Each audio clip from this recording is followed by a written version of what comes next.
Opisyal nang inilabas ng Samahang Basketball ng Pilipinas o SBP ang final roster ng Gilas Pilipinas na sasabak sa FIBA World Cup.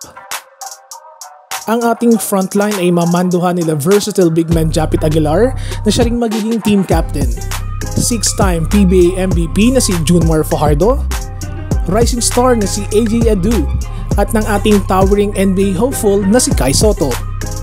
Sa ating wing players naman ay gaya ng inaasahan ay pangungunahan ito ng ating naturalized player na si Jordan Clarkson.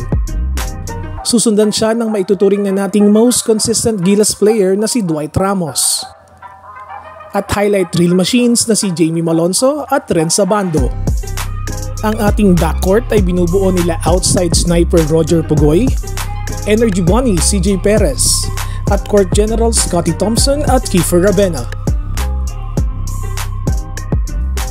Sa inyong opinyon ay papalag na ba ang nabuong Gilas Pilipinas laban sa pinakamahusay na manlalaro sa mundo? I-komento lang ang inyong opinyon. Para sa mga nagbabagang sports news, i-follow ang Real Sports. Dito, ang balitang sports, totoo, garantisado.